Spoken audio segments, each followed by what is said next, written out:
Hello, everyone. Thank you for joining this seminar series organized by the Empathic Computing Laboratory. I'm your host, Aladdin, and our guest speaker for today is Sanju An, who is currently an associate professor at University of Georgia.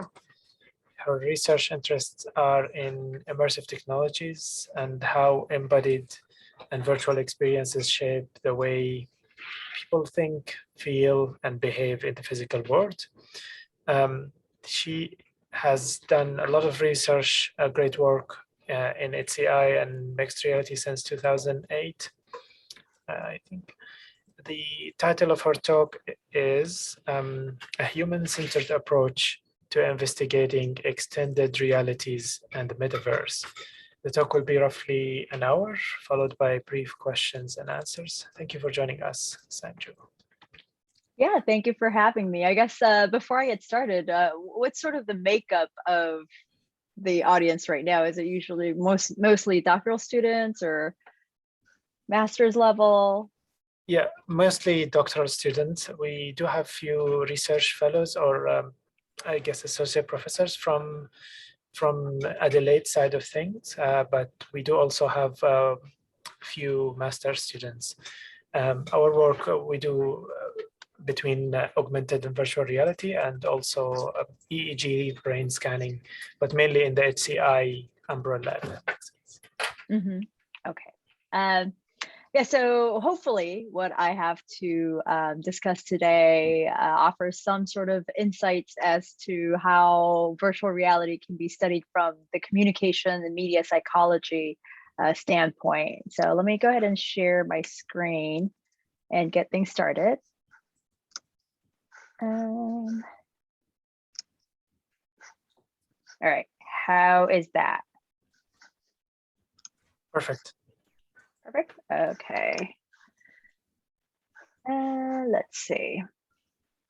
Although for some reason now I can't see people.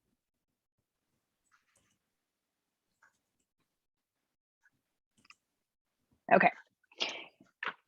Here, let me go back. Why won't it? There we go.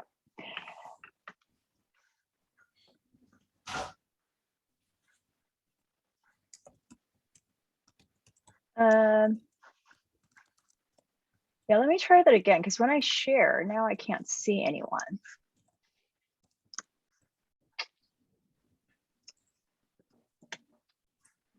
Let's go one more time.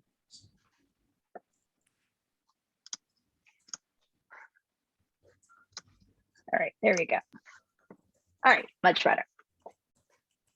Yeah, so I am currently an associate professor at the Grady College of Journalism and Mass Communication. This is a school of communication at University of Georgia. And I am also directing the Games and Virtual Environments Lab there.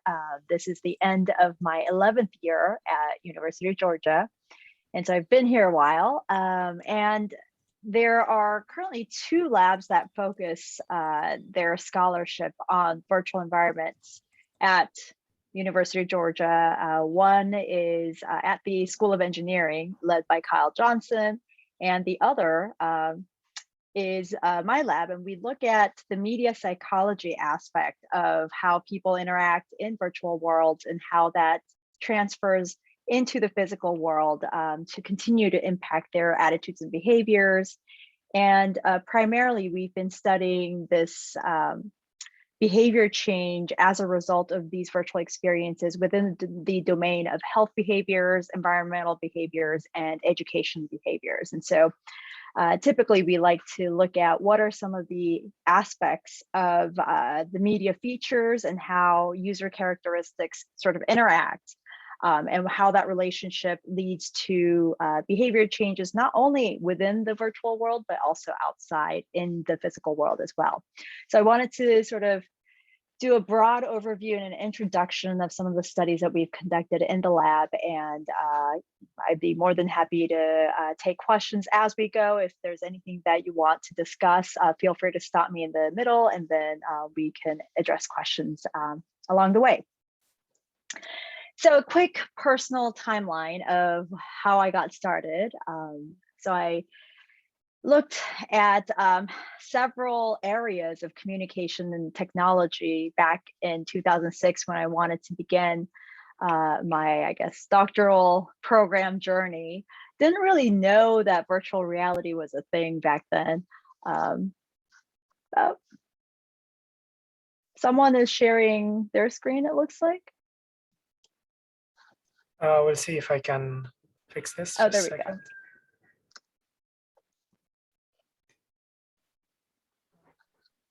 Try again.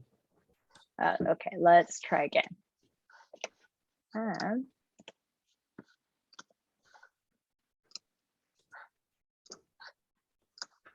how's that? Yes, better. Thank you. Okay, super.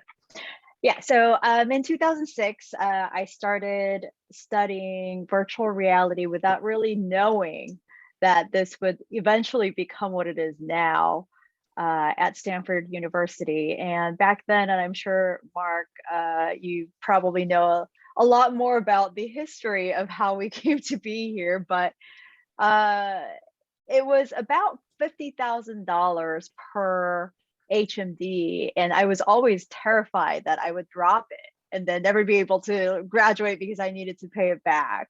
And it was just lots of cables, and getting someone into the lab and doing any sort of user studies just took an incredible amount of effort and time and funding, and it just was not very easy. And then towards when I was about to graduate, so around like 2010, 2011-ish, this was when everybody was saying that virtual reality is dead.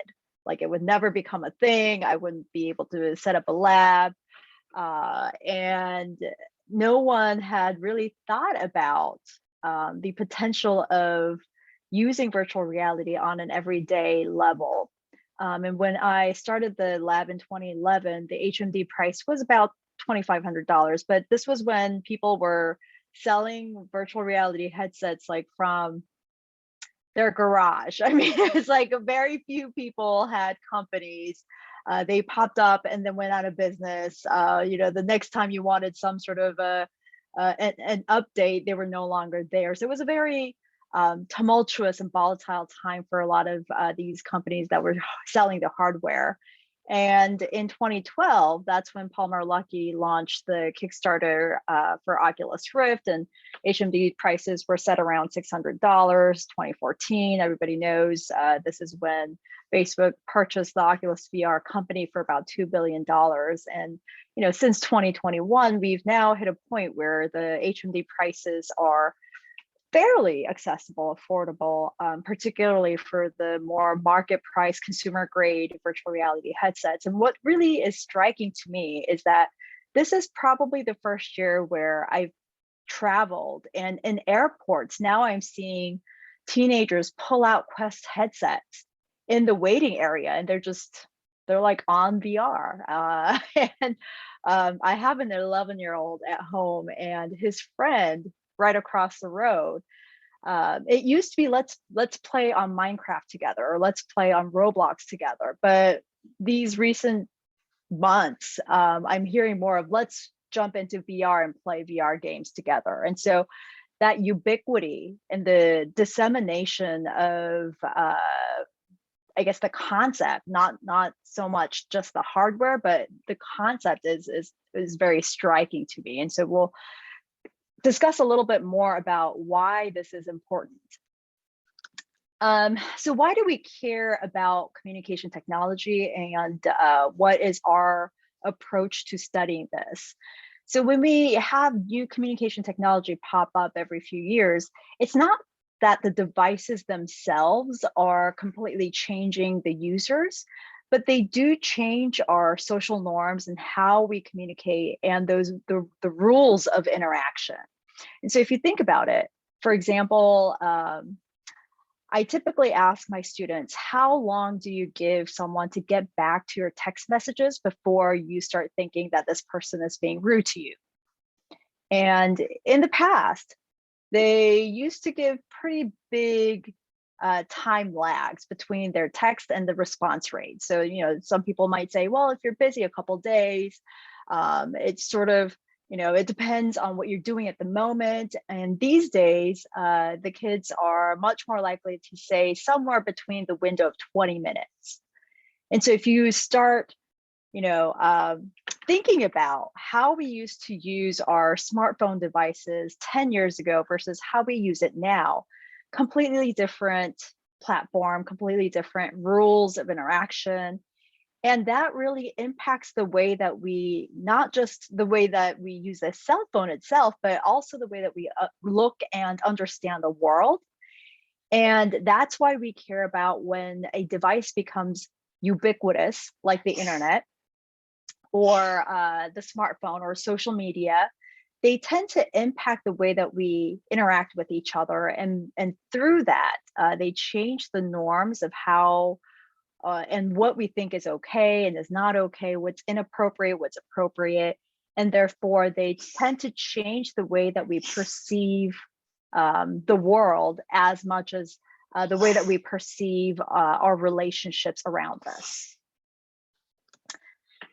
And we know that there's something different about these virtual experiences. And so these are a variety of people who have visited my lab in the past.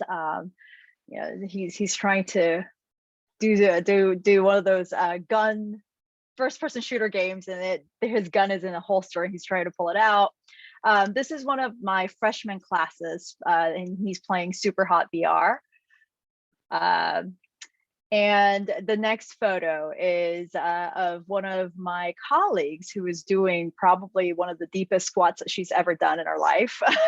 we also work a lot with family units in VR. And this is a 5-year-old, and he is really enjoying watching Baby Shark in VR. And a variety of different contexts allow us to look at how people interact, not just solitarily, but also within small groups, and how these virtual environments either promote a certain behavior or inhibit other communicative behaviors. And that's sort of the thing that we're interested in most of these studies. And so when we look at these human interactions within what we would call the metaverse, or the virtual worlds, or immersion, or any of these other ways that we have decided to call VR, AR, and XR, we like to sort of think of it in largely through 3 groups. So how does a self identify their representation through avatars, and how does the self-identity, transform and change within these mediated environments? How does the mediated environment itself impact the way that we think and behave? And how do our interactions with other people in these spaces influence this? So these sorts of elements don't stand independently of each other, but they are sort of in a relationship where all 3 elements interact together to impact the way that we have these virtual experiences. So in terms of the embodied self, how does the user start to identify with the embodiment and identify with the avatars, and how does that impact the way that we perceive these virtual interactions? So a lot of the science demonstrates that the body and mind are connected. So for a long time, especially with psychology, people used to think that the mind is sort of the CPU and the body is simply an empty shell that is driven by the mind. But more recently, the science is starting to shift and is understanding that the body and mind are interconnected with each other through concepts like embodied cognition. Now we know that the gestures that we make when we are giving a talk like this is not just helpful for me in determining the chunks of the concepts of thoughts that I am delivering to you, but the way that you view my gestures also helps the audience understand what is happening. And so the body gestures are not just the mind delivering certain gestures, but it's also the body helping out with the understanding of these cognitive pieces of information. And also, we know that spatial presence is more about the body movements rather than the vividness or the image quality. And so the body tracking tends to play a very significant role in how we perceive spatial presence. It's not just about how clear or how high quality the picture is when we're having these virtual experiences. So the body experiences and body perception help with the way that the mind processes these chunks of information. And when we think about embodiment in virtual worlds, we know that there is a sense of body transfer. So it's not just me being an avatar, but there is a moment in time when the embodiment allows us to feel as if we are actually there. And this has been demonstrated by I guess, a series of experiences that came from more traditional psychology studies that started out with the rubber hand illusion. And so I don't know if you all, I mean, it's a little bit hard to gauge the audience here, but you should all know the rubber hand illusion, which basically talks about the tactile experience and the visual experience being crossed over in the brain perception. And that plays a big role in how we are able to feel like now we just not only do we interact with the body, but we own the body, and whatever happens to the avatar is also happening to us.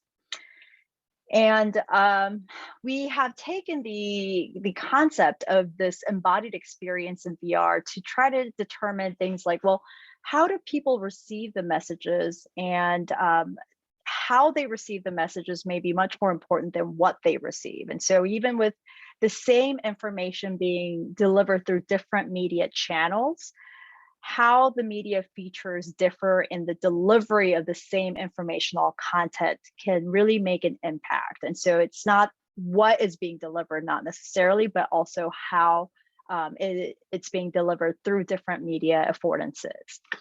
And so this is an early experiment that we conducted to test that hypothesis. And so we took a group of people, divided them into two. One was in a virtual forest, and their avatar cut down a beautiful virtual redwood tree. And the idea was that they are experiencing the impact of deforestation. And so a haptic device was used to deliver that haptic of the chainsaw vibration, and you can hear the whirling of the chainsaw. It took about 3 to 5 minutes for participants to actually go through the tree trunk. Once they were at the tip of where that tree trunk ends, the trunk fell over, crashed onto the forest floor. And once that happened, the consequence was pretty clear in demonstrating the negative impact. And so everything became silent. So you can hear birds chirping, water running, wind rustling the leaves, everything was dead quiet. And the other half of the group experienced the same thing, but with a pamphlet through text and photos. And so we compared the impact of virtual experiences against a pamphlet that went through the same negative consequences of deforestation. And we also measured behavior where I guess this is not going to play for us, but essentially what we did was we had the participants sit down at a table, asked them to fill out a form, and on the table you can see a plastic cup, and it has about 2 ounces of water in it. And for each participant, as the participant was filling out a form, I would go up and knock over this cup of water and ask them to clean up the water using a pre-counted number of napkins. And so we wanted to see whether there was a behavioral impact in the paper products that they are using following their virtual experiences. And it turns out that when people people went through the actual cutting down of a tree with the embodied experience, they end up using at least 20% less less napkins than people who actually just read about being in this deforestation experience. And more recently, we also looked at how embodiment works in a non-human entity. And so in a series of studies across different populations, we looked at whether we can get people to embody non-human animals. So in the first study, they became a short-horned cow. And in studies 2 and 3, they were a piece of coral, trying to demonstrate the impact of greenhouse gases. In the first study, the goal was to try to demonstrate that embodying a livestock is going to get them to rethink greenhouse gases. And so the narration in the world takes participants through how livestock are responsible for a really large portion of the greenhouse gases. And we try to demonstrate that body transfer through prodding. And so you can see that the participants are all are on all fours, and there's a scene where the virtual cow is being prodded by a cattle prod. And of course, we can't use a cattle prod for people, and so in that scene, the people are being prodded tactile stimulation with a stick, like the photo that you see in the bottom half. And so for studies 2 and 3, the issue that we wanted to demonstrate was ocean acidification. And so the participants became a piece of coral underwater, and the experience took them through a narration that basically walked them through how ocean acidification works. You are a piece of coral, and as the ocean becomes more acidified, you're able to see your marine buddies die. You see the water composition changing. Eventually, your limbs become calcified and break off. And again, you're watching or you're seeing in the photo the tactile stimulation of the fishing net bouncing off of the body of coral, and we are actually giving tactile stimulation through a stick as people are going through this. And so across 3 studies, we are able to demonstrate that it's not just spatial presence, but the perception of body transfer that seems to matter when people go through these experiences. So here's, I think, a clip of the coral underwater world that summarizes what participants experienced. Now become the piece of coral. You will notice that there is a fishing net drifting along the bottom of the reef. Look down at your body as the net continues to bump into you. So this is when we introduce the tactile stimulation. Because your skeleton is too weak to support it. Your limbs will break off as the strong ocean current pushes against you.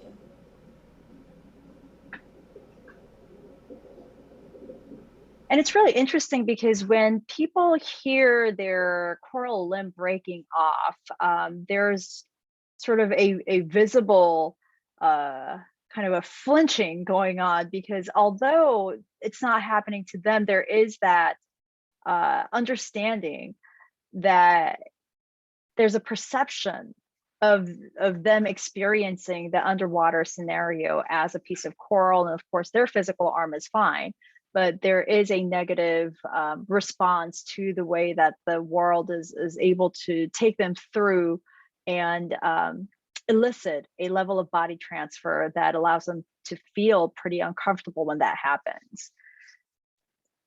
And so what we find is that when we compare this to, let's say, just a video version of the same world where they're not immersed and they're watching the same video on a desktop monitor, both spatial presence and body transfer are important, but what really leads to that sense of me being a part of the nature is body transfer. So in both VR and video, people felt pretty high spatial presence, but only when they were immersed in VR did they actually feel that sense of body transfer, which led to a perception of being a part of the nature And that temporal distance we measured is a demonstration of urgency. So does it feel temporally urgent to you? Does it feel like it's an important issue?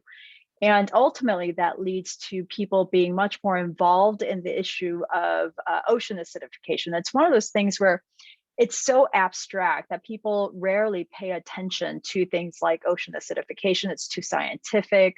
Not many people understand what's involved in this. And so when we want to get people to essentially pay attention and feel like this issue is important, the variable of issue involvement allows us to demonstrate that VR can get people to a point where now they're ready to listen to you. And that's, I think, really important, particularly in the context of how do we create and design messages that are high impact? How do we get people to listen to the messages in a sea, in a flood of other communicative messages and persuasion attempts? And so the series of studies demonstrate that we're able to use VR to get people to a spot, a point where now they're willing to listen to the information that you have at hand, and they believe that this issue is now important to them.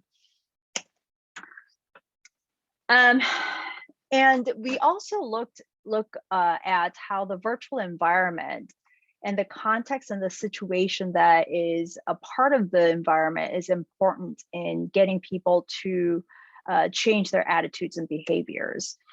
And one area that we're interested in is particularly how these virtual experiences are able to provide contextual details. And so not only are these experiences demonstrating what is happening, but things like how, when, who, where, and why. All of these contextual details are able to better create memories that have a lot of, I guess, they have a lot of meat to them, right? They're able to create very detailed mental models that are better remembered, that remain a bit more salient, and that really help to make better informed decisions.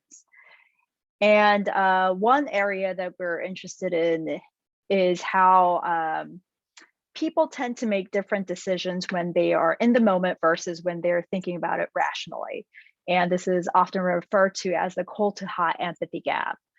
And people tend to underestimate this power of context or situation, which is why there's a huge gap between intention versus behavior. So when you ask people, do you intend to engage in a certain behavior? They're always like, yeah.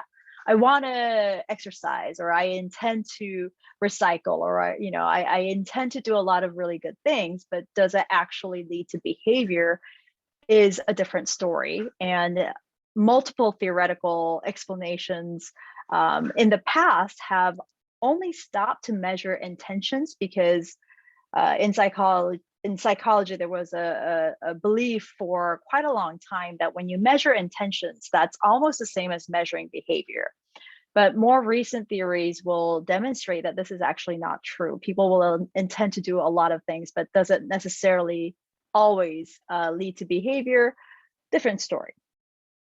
And one of the strengths of using virtual experiences in a research context is that you're able to measure intention and behavior by providing a much more salient contextual situation. So you can measure decision-making in the moment rather than having people imagine things, which is much more the traditional route of psychology study. So imagine being in a situation, what are you going to do? Imagine that you have to determine a certain event or a certain decision, what are you going to do?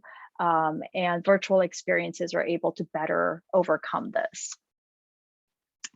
One area of research that we've been looking at in the past couple of years is in collaboration with the Department of Kinesiology. And one area that they're concerned is with the HIIT exercises. And so these are the high intensity interval training.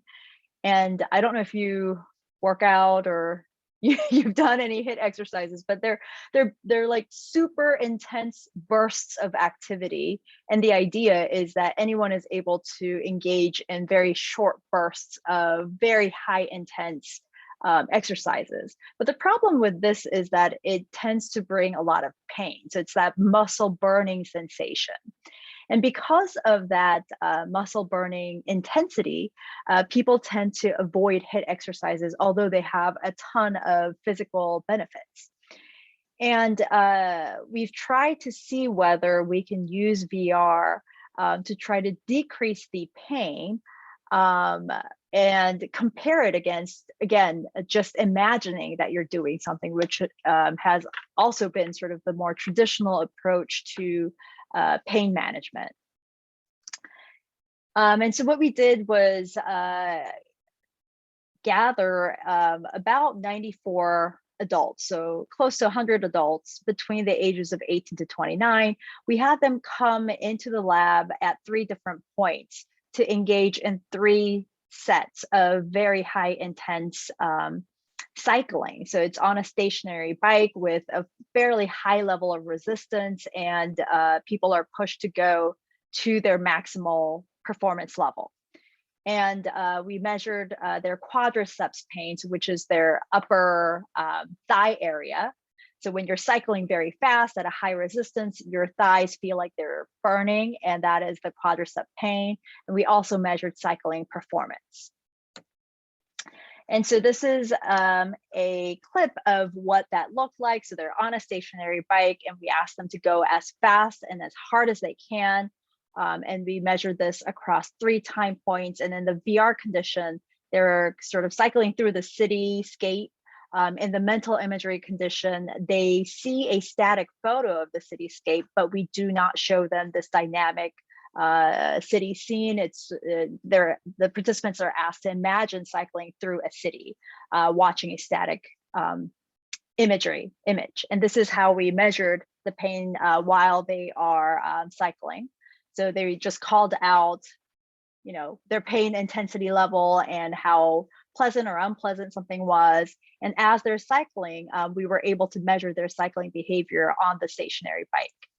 And what we see is that there is a reduction that is statistically significant across the 3 sprints. But what's interesting is that there is no change in the performance. And so in the VR condition, they were able to perform just as high as people in the mental imagery condition with a substantially and meaningfully lower level of pain. And so we find across a couple of studies that this is mainly because of distraction. And so we have a follow-up study that we just published off of this. And it turns out that we had initially thought, well, maybe that means you increase the perceptual load to make it as high as possible. And that is going to linearly lead to lower pain, but that's actually not the case. It turns out that when perceptual load is high, it actually leads to higher pain perception. So there's a inverse U relationship where it needs to be a low to moderate level of perceptual load, where you get the benefit of pain reduction without reducing the performance. So when the perceptual load is high, people tend to lose their focus. And that actually leads to higher pain intensity, regardless of their performance level. And so it seems like when you're designing these virtual reality distractions, high perceptual load is not necessarily the answer to pain reduction. Because initially, I think the thinking had been, well, if you distract them enough, they'll forget about pain. But it turns out when their perceptual load is too high, that doesn't necessarily happen. We also looked at vaccine hesitancy. And so this was before COVID-19, we actually looked at influenza vaccines, but we're guessing that this could probably be applicable.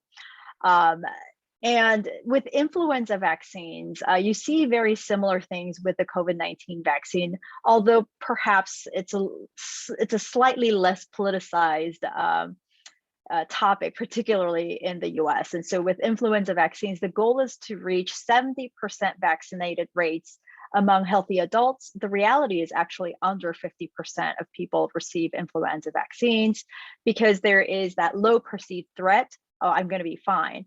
And then also low perceived efficacy, where it shouldn't work. But what we find with a lot of the health behavior theories is that you need both the level of high perceived threat and also the level of high perceived efficacy. So only when you have threat and efficacy that is well balanced and both high do you get health behavior changes. If only one is high, so let's say that you up the perceived level or the perceived level of threat, which is typically what people tend to do with health messages, that can actually backfire, in which people feel a lot of threat, but they don't have any way or means to resolve the threat. And so they engage in what is called a fear response. So you'll see that even when people are in the hospital with terminal cancer, terminal diseases, a lot of people actually don't take good care of themselves because death is imminent and it is irreversible. And so we call this mortality salience. When you know, and it's pretty salient that you're gonna die anyway, it's really difficult to change anyone's behavior at that point. And so when you trigger too high a threat, you can kick in mortality salience, therefore inducing fear responses rather than positive changes toward avoiding this threat.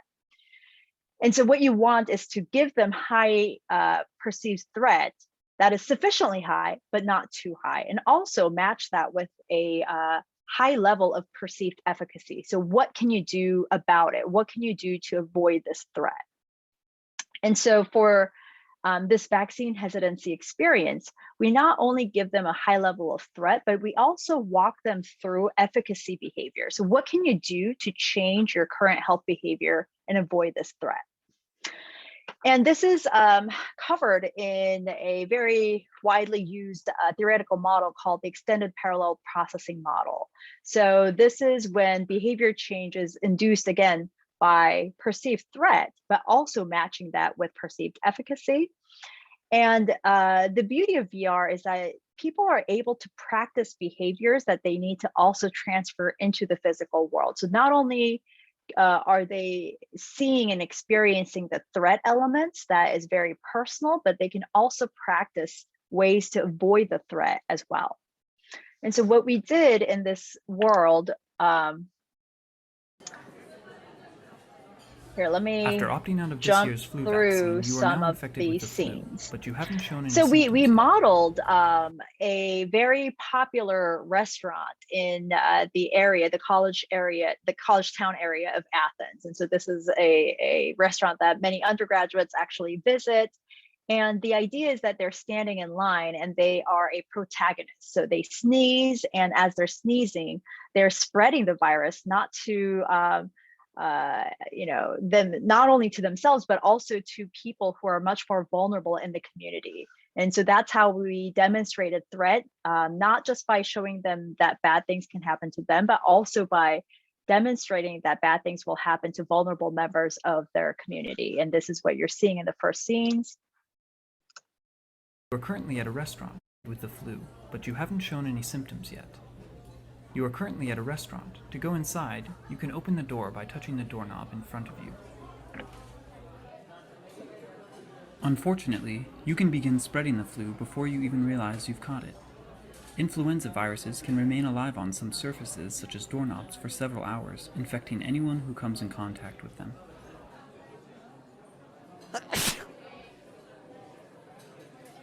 When you sneeze or cough, influenza viruses can spread to others through tiny water particles.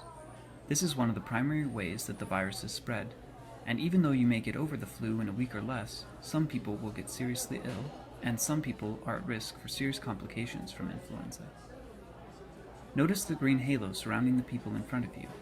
These people were infected with the flu virus after you sneezed. Let's take a closer look at what happens inside their bodies when the virus invades. You will now shrink to the size of a single human cell to follow the path of the flu virus inside the human body. Press the highlighted trigger button on your controller to shrink to the size of a cell.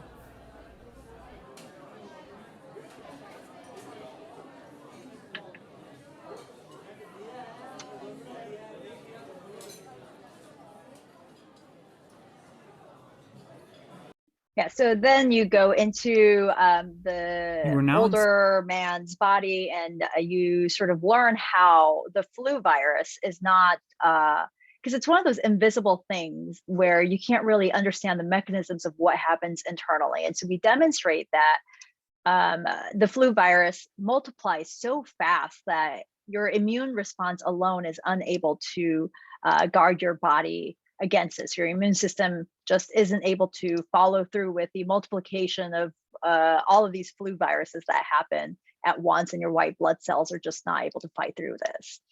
And so they engage in this mini game where they try to fight off the flu virus, and you can see that the white blood cells are completely outnumbered at this point. And they're not able to fight against the flu virus, and they become unsuccessful. And they see that they've done something quite bad. These people are now in the hospital, and they are suffering from the negative consequences of you sneezing on them. Children younger than age 5 and adults over age 65 are at high risk of serious influenza complications, including pneumonia, bronchitis, or sometimes even death. Take a look around the hospital rooms to observe the people you infected earlier in the restaurant.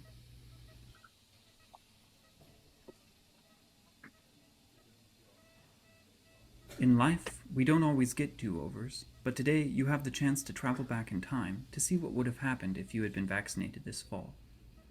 To travel back in time to see what would have happened, press the button to open the elevator and then proceed to the doctor's office on the first floor.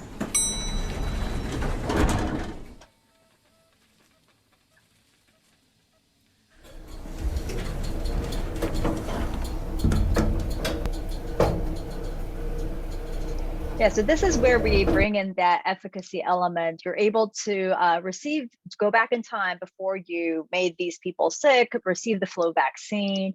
And once you receive this vaccine, you're then able to travel back into the inside of that old man's body and learn how not just your white blood cells, but now you have antibodies that work against the flu virus based on the dead flu cells. And you're able to learn how the vaccines work and play that mini game again. But this time, you don't just rely on the white blood cells, but you also have the antibodies that help with the destruction of all of the flu viruses. And then you go back into the restaurant, and this time you were vaccinated and you are helping and contributing to keeping the rest of the community safe and healthy as well.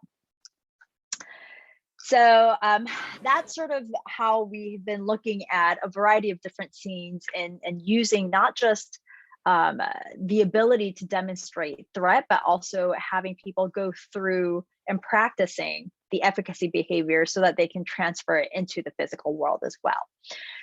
And the third element that I showed you in that little circle of tripartite relationships, now we also have to consider the relationships with others in this immersive space, because I guess for a while we've been looking at very solitary experiences in virtual worlds, but now it's becoming much more social, not with just other people, but with virtual agents as well. And so we've been looking at the relationships that you're able to engage with in this virtual world and how that impacts your attitudes and behaviors. So we typically divide virtual humans into avatars and agents, and a meta-analysis that we conducted a few years ago demonstrate that avatars are able to become much more persuasive and have greater social influence than agents. So people treat avatars and agents differently, have a greater preference towards avatars than just agents. But it can be that human controllers behind these avatars can be impractical. They need to be paid well. It's always going to be a human driver behind an avatar. And sometimes the agents tend to make much more sense in terms of the cost and the labor involved. And the field of media psychology has been looking at, well, can we actually have relationships with these virtual agents and non-human entities like robots? And can these robots and agents provide social support? And we find that over decades of research will demonstrate that people treat computers and agents and robots as if they are other human beings. So there's a social element to how humans interact with these agents and robots. And a question that we wanted to ask was, well, can we use these virtual agents to start thinking about relationships, and can you form a fulfilling relationship with these agents?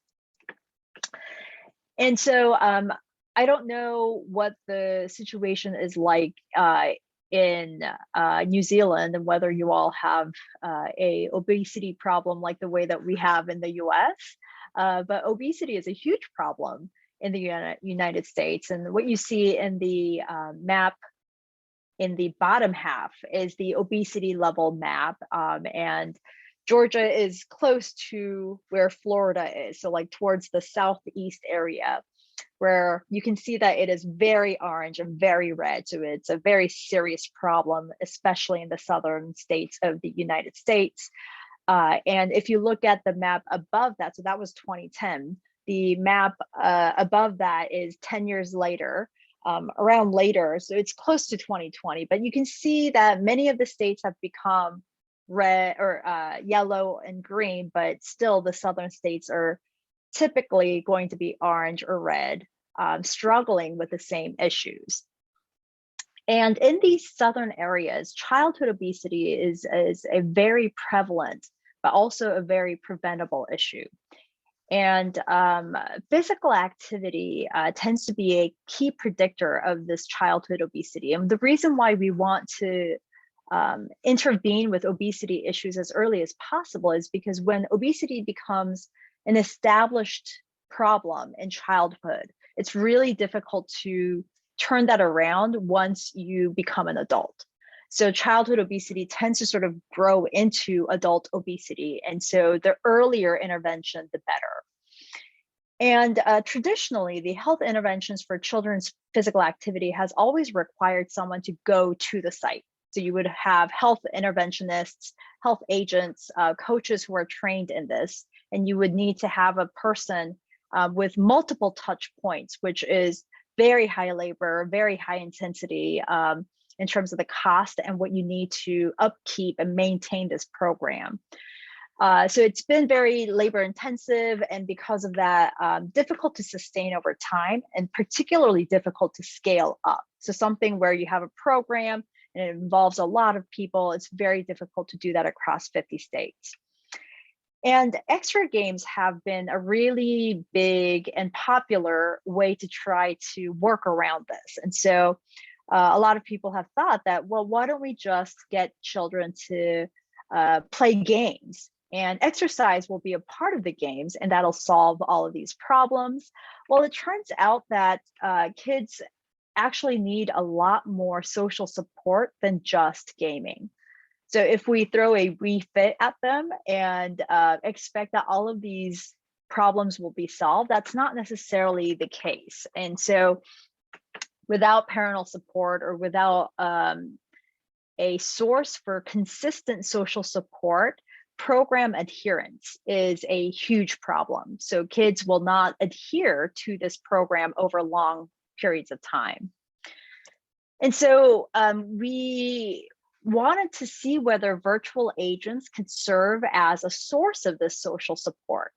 And we turned to after-school programs because in the US, many of the families tend to be dual income, meaning that both mom and dad are working.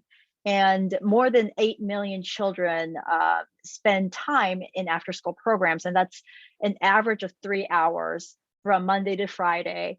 And these programs typically have very limited staff and resources. And so you'll have like one counselor overseeing 50 kids, 80 kids, 100 kids, and very limited resources as well. And particularly in where we call is the poverty concentrated areas, where populations are marginalized or underserved. they really don't have a lot of social support that children are able to lean on. And so parents are not able to be there for the kids to guide physical activity programs. They tend to sort of park their kids in after school programs and then pick them up later on. The after school programs themselves are low resource, low staff. And we were wondering whether the virtual agents can provide not just consistent feedback and encouragement, so a source of social support, but can the virtual agents also connect the children and parents even when they're not co-located? So our idea for the past 4 or 5 years has been to try to use a virtual agent, and we call this the virtual fitness buddy, and create an ecosystem of social support so that the kid is surrounded by some source of feedback and encouragement. And so the children are all wearing a Fitbit. They have a virtual fitness buddy kiosk where a virtual agent is able to guide them through setting and meeting physical activity goals. The kiosk then delivers real-time information to the parents so that the parents are able to stay involved even when they're not co-located. And so the idea is to use fairly simple and affordable consumer grade devices like the Fitbit and cell phone text messages by using this virtual agent kiosk and connecting the child with the virtual agent. Again, the virtual agent is sort of a communication tower between the children and the parents. And so this is what the interaction cycle looks like. The child meets the virtual dog wearing an activity monitor. So everybody is wearing a Fitbit.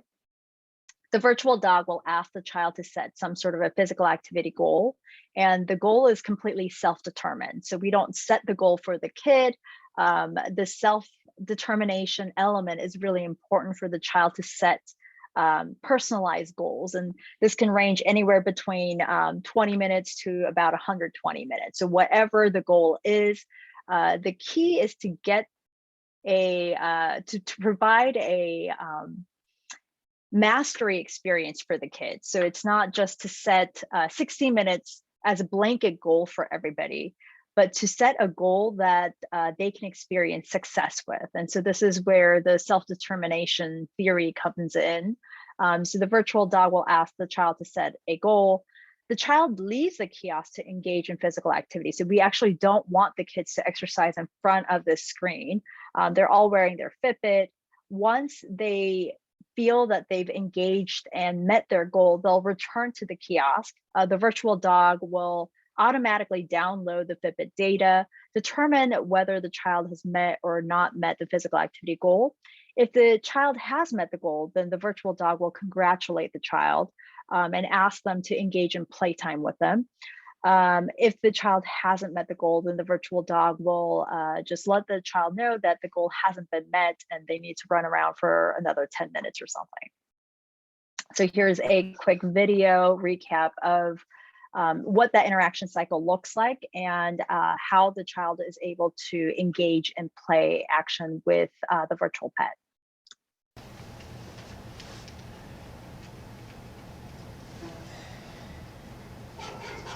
Choose a name and a color and a tag color. So I'm going to name this dog Grace.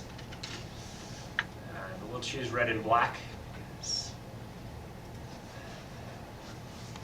we're at the University of Georgia and our backdrop is University of Georgia buildings and other architecture. Sit. Stay. Good dog. Lay down. Stay.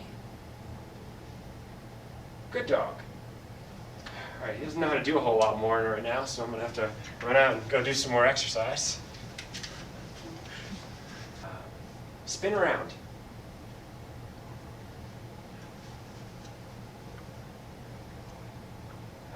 Stand. Good. Down. Roll over.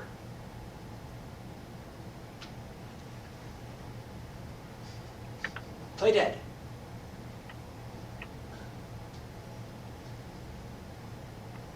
Moonwalk.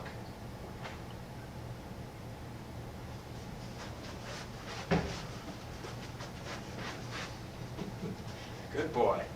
Fetch.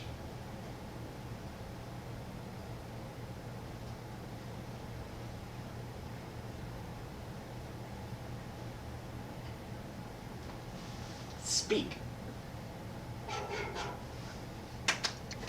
Yeah, so that was our prototype version that we had a few years ago. And what we did was we went to some of the local summer camps around the state of Georgia through the 4-H extension program.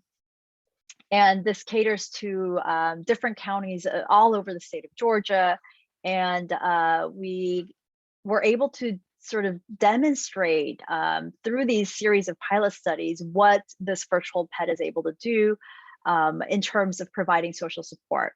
And so we had two conditions, one in which children received the virtual pet ecosystem that you just saw, and the other half of the children received a computer program which had the same functionalities. And so they were still able to set and meet physical activity goals and receive verbal feedback and congratulatory messages, but they didn't have that virtual agent as a part of their intervention. And we found that across a 1-week camp program, that children with a virtual pet tended to exercise over an hour more than the children in the control group. And what was really interesting was that self-efficacy, so their belief that they're able to engage and meet the physical activity goals that they set, that level of confidence was critical for positive physical activity belief. When you try to get them to believe physical activity before the self-efficacy element, that didn't work. And so they needed to believe in themselves and experience that level of mastery in order for them to believe that physical activity is good for them.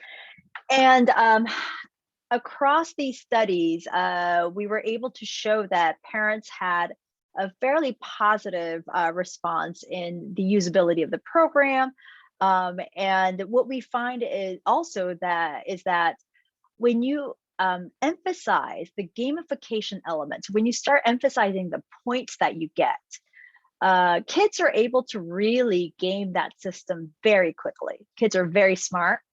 And the point-based rewards tend to be much more short-lived, and it increases strategic behavior. So when we measure the intensity of physical activity, kids learn pretty quickly that if they engage in low intensity physical activity, and it's the same points across the board, then it makes much more sense for them to do much lower intensity physical activity to maximize their point gain, instead of engaging in moderate to physical intensity physical activity, which is what the CDC recommends.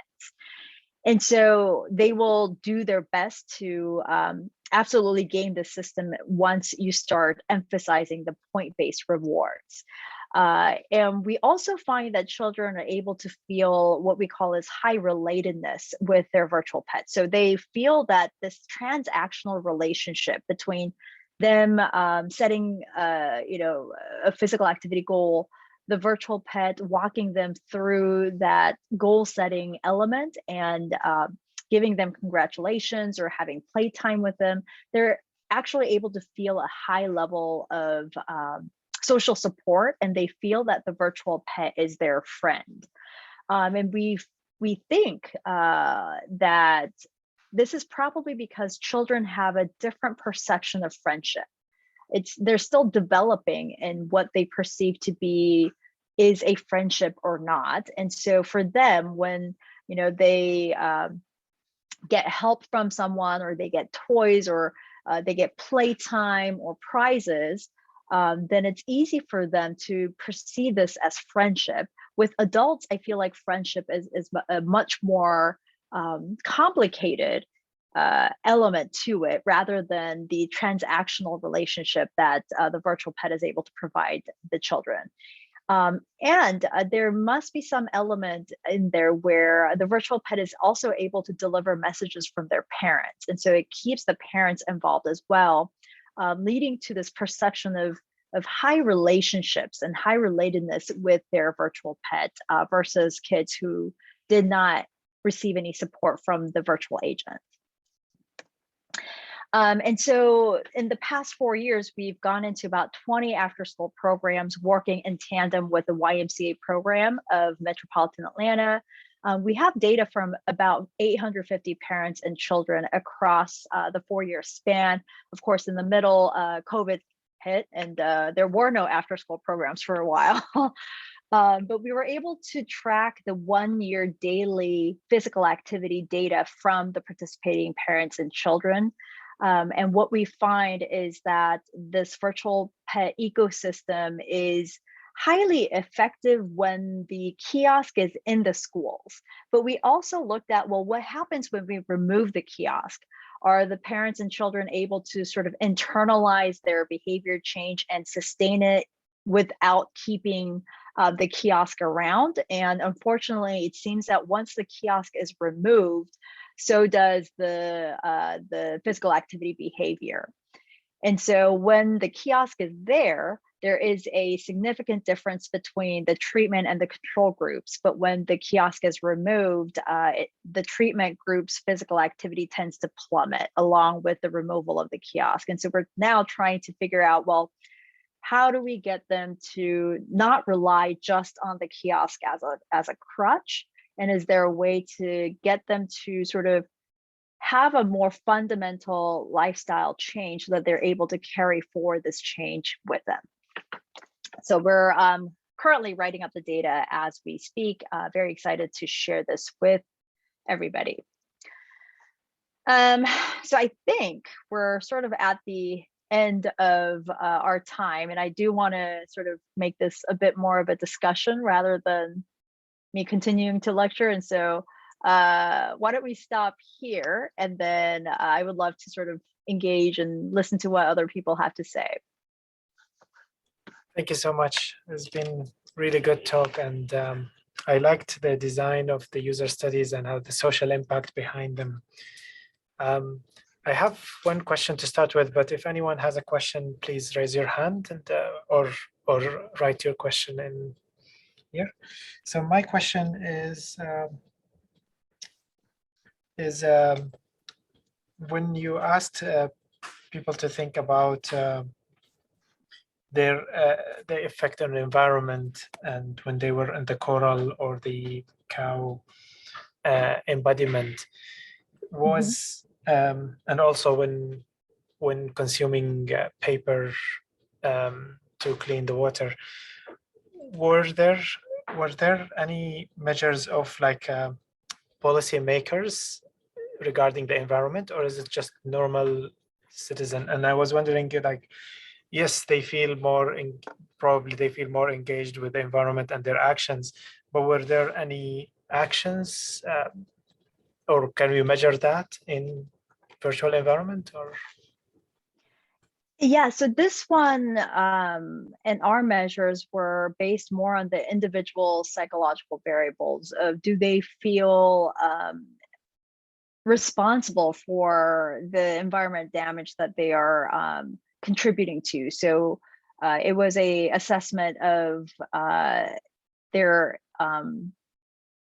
what is it? It was a locus of control. So do they feel like they can make an impact through their individual behaviors, or do they feel that a lot of that locus of control is externally facing versus internally facing? And typically with a lot of these environmental problems, people tend to feel that the individual behavior doesn't make a difference. So it doesn't really matter what I do. Climate change can't be, reverted. And we wanted to see whether we're able to switch that internally or that externally facing locus of control into a more internally facing control. And it turns out that both the pamphlet and the VR have very similar impacts. So they feel that, sure, now that I have this information, I feel more internally and individually responsible for these actions. But the behavior change was only observed in the VR condition. So again, it's one of those instances where people will say one thing, They're like, yeah, I feel responsible. But when it comes to actual behavior change, it looks like the pamphlet isn't able to trigger or elicit actual behavior change following their experiences.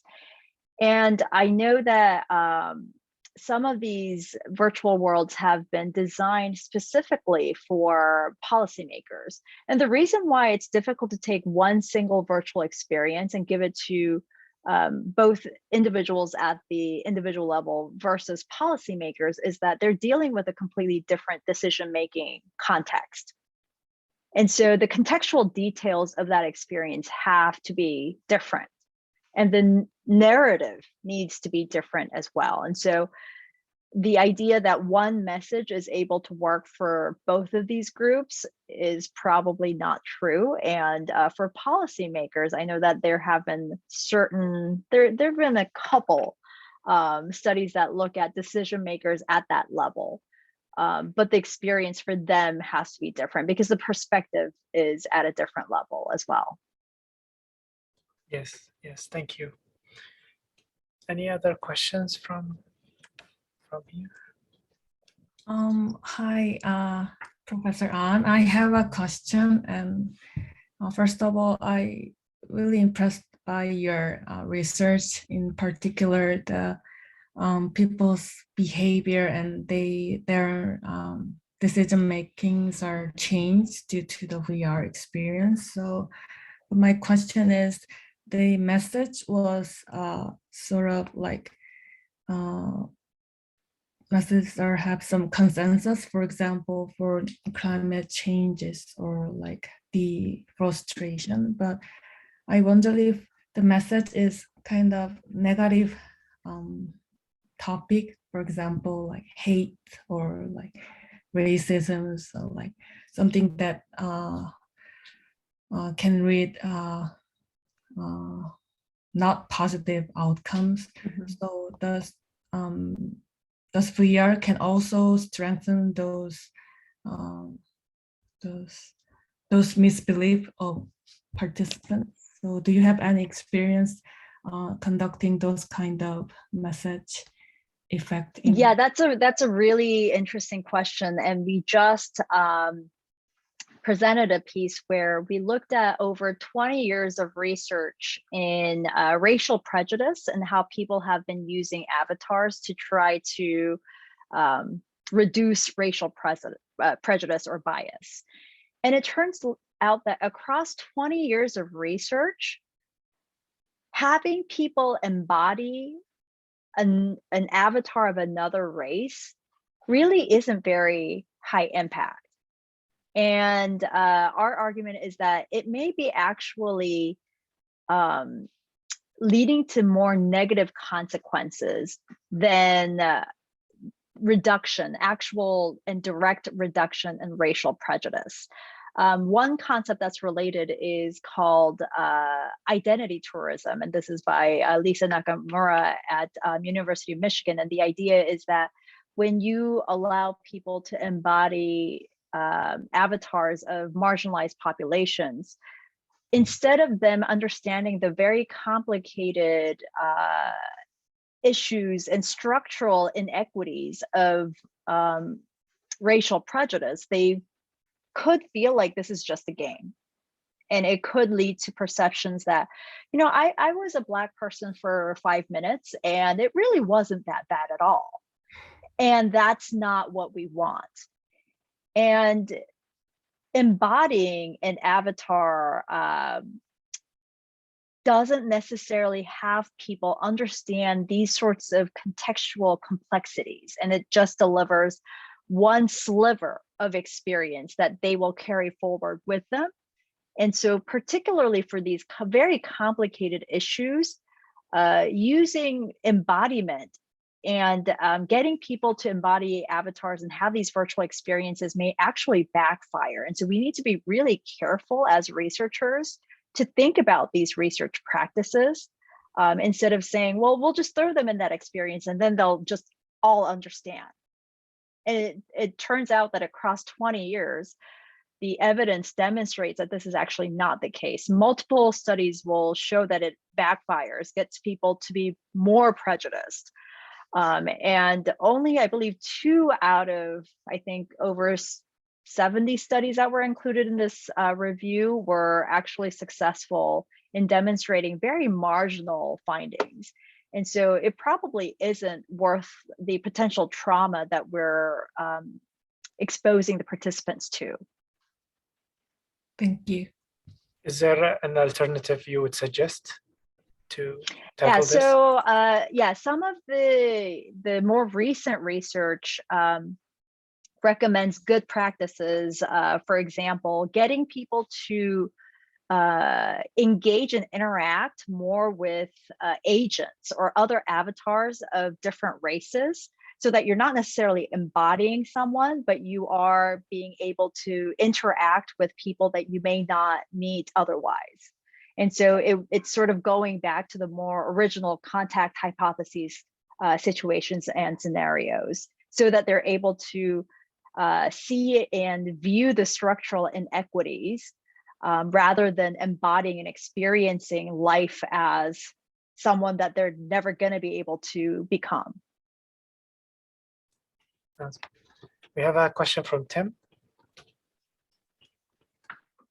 Well, so can you hear me now? Yeah. Perfect. So thank you so much for the talk. It's really excellent. So my question is really around, especially when our participants are kids. So sometimes the novelty effect just kick in, right? So they don't really care about the agent or the experiment itself. It's just to play the game or play with VR. So the question is how to disentangle this type of the novelty effect with the thing we really want to measure. And I think you allude to this question, the answer in the previous question. But also, once you disentangle that, how can you track the behavior, the real behavior change in the long term? So other works along these directions? Yeah, so we've been really trying to move away from what we call our one-shot studies, right? You go in, you have a 5-minute thing, and then you measure something, and that's the end of the study. And so now more of our funded projects are longer term. So we're looking at daily behavior changes over time. And of course, that tends to integrate things like sensors, trackers, where, if we survey participants, we're doing this over time and trying to sort of look at what VR use might look like on a day-to-day level, but also across time. Because once it's embedded into a daily routine, how do these people use virtual reality? Do they overcome these novelty effects? And once the novelty effect subsides, then what are we left with? And some people might argue, and I tend to partially agree with this, that the novelty effect can be beneficial. So you can, grab attention from these people, you can get them to be engaged and be more invested in the intervention that you're trying to integrate into the community. But what we really struggle, especially with the kids, are that they're really used to new content being produced, right? So they're on Roblox, they're on YouTube, they get bored very quickly. And for you to be able to provide content at that level is virtually impossible. I mean, you'd be developing virtual worlds all day long, and they would still want something new. And so what we have found to be more helpful along that regard is to sort of lean on their existing social relationships, like with their parents or with their peers. So not only are they interacting with the virtual content, but they're doing it with their family, within the context of their family and within the context of their peer relationships. And those tend to be a little bit greater resistance to the novelty effects that you're referring to, because once the novelty wears off, then it's really hard for you to get kids to continue to do this over a long time. Like for example, that virtual pet, they had to do the same thing for 9 months, and 9 months is a really long time when you're a 6-year-old.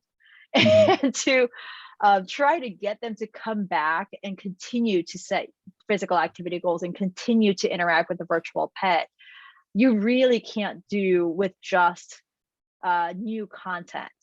But we did lean a bit on the parental and child relationships and the peer-to-peer relationships. And I think that helped to really sort of keep the feeling of it new, because they're doing it with their friends or they're doing it with their parents. But I guess if you have enough funds, then you could potentially try to develop as much virtual reality content, but it's a lot of content development. And at the end of the day, you know, we're not trying to sell content. We're not a commercial company. We're trying to use this as a research tool. And so for us, I think a lot of the times it just didn't make sense for us to continue to develop the content that kids want. I mean, does that answer your question?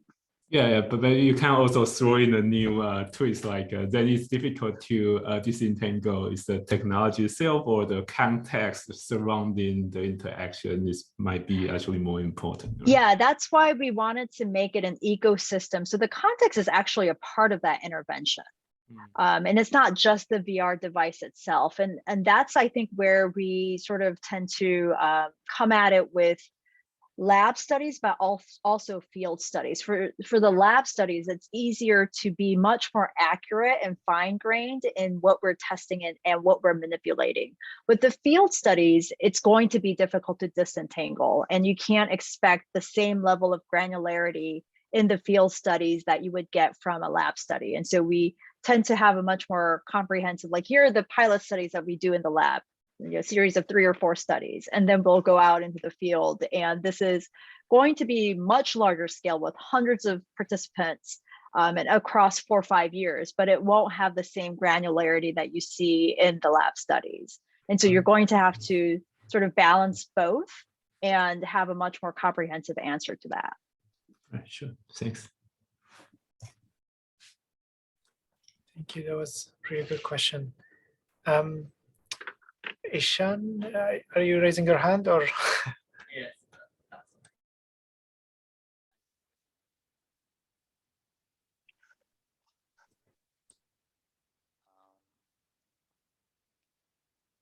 Can you hear me? It's The very audio is faint. really, really small. Yeah. While we are trying to help Ishan with the audio, there is a question from Myri. I think she was working on similar concept with different ethnicity. The question is in the chat, but Myri, would you like to ask yours? Sure, I would. Hi, Grace. I'm really interested in what you were saying about identity tourism. I've never heard that term before. And I'm really interested in whether you might have either been writing about the comparison between identity tourism and the idea of encountering avatars from different ethnicities, or whether you can point me in the direction of people who have been writing about those encounters with avatars from different ethnicities. I could email you if you like, so you don't have to. Yes. And so this is so the term identity tourism is several years old, but to apply it to the way that we're using avatars, and you know, it's been a much more recent criticism of the fact that a lot of these racial bias studies are trying to put people in the body of Black avatars, or, you know, a different gender avatars, and then hoping that they'll understand some element of it. And unfortunately, there really isn't a lot of systematic research, which is why we did the 20 years of review, and that's pretty close to being published. And so I'm happy to share that manuscript with you. And there have been a couple of recent papers that look at best practices. So if not embodiment in avatars, then what can we do to design better virtual worlds? And the idea is that our research practices in and of itself tends to maybe have a less, or up until now has had a less nuanced approach to this, because predominantly, and I mean, I was shocked to learn about this, but across the 20 years of virtual environment research looking at racial prejudice, I think only 3 papers were written by non-white authors using non-white participants, meaning that this is essentially an academic discourse led by white scholars with white participants, predominantly very homogenous college-age students. And if 20 years of our findings are based off of this, then we're probably doing this the wrong way. So I think we need to think a little bit more and have a more nuanced approach to the diversity of our participants, how we're approaching this in terms of the research practices themselves. Thinking about, is the embodiment doing more harm than good? And so that's sort of the argument that we've been making. And I think a lot of this discussion is fairly new because, research practices tend to become established and then people just keep regurgitating the same deal over and over again. And so I'm happy to point you to the literature that we overviewed. And so it's like a long list of the 20 years of work, and it's in a nice brief summary. So it'll sort of walk you through what's been happening in the 20 years and where we should be going in the future. That would be brilliant. So I'll email you, or you send it to Aladdin, or Sure. shall I email you directly? Or would you put the, okay. Yeah, cool. here is my email if you want to email.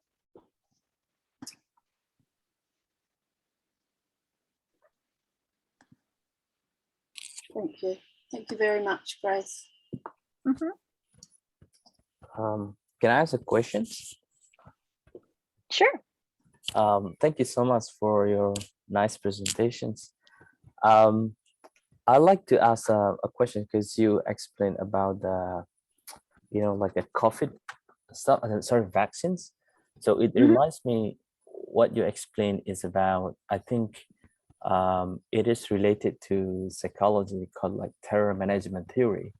I think this theory was developed in 1986 by sociopsychologist Jeff and colleagues. So the idea is, as people are exposed about the potential to be death, in fact, they become more reserved toward themselves.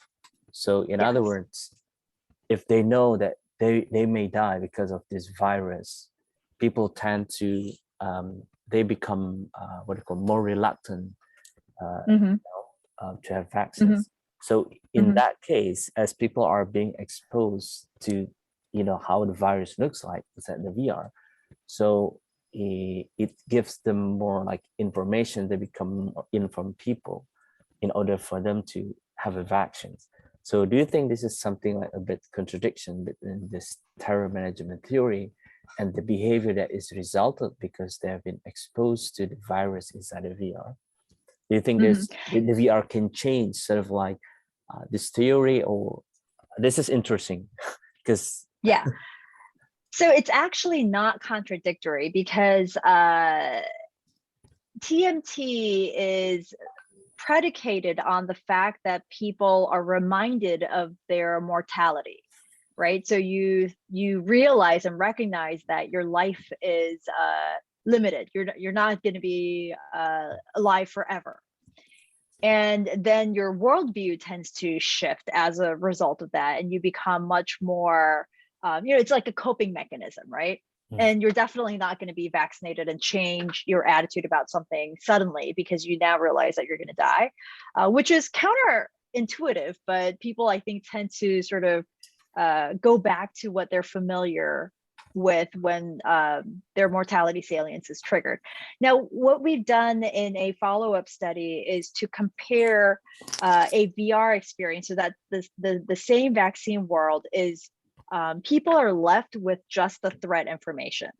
And then we compare it with the VR that follows up with the efficacy experience to see and compare how the experiences differ when they know and they practiced what to do, which is vaccination, to avoid this mortality salience. And it turns out that in order for people to change their attitudes towards influenza vaccination, they need that efficacy experience. And what's particularly important is being able to have high self-efficacy and also high response efficacy. And so self-efficacy would be, I am confident that I can be vaccinated, like I can go and get the vaccination. And the response efficacy would be that I'm confident that the vaccine will actually work. And so for COVID-19 vaccines, it's a little bit different because of the political aspect of things. So there's an additional layer of politics that is not quite as politicized for influenza vaccines.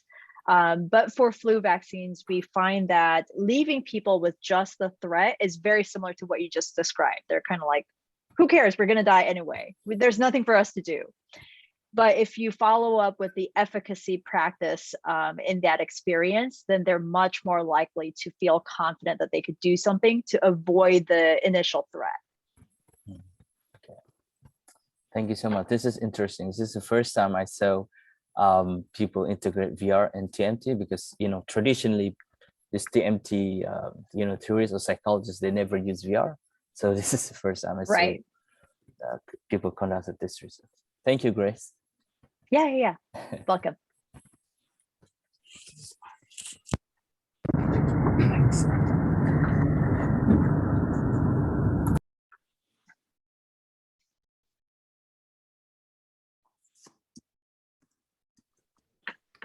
Thank you, everyone. Sorry, is there any other questions before we conclude the session?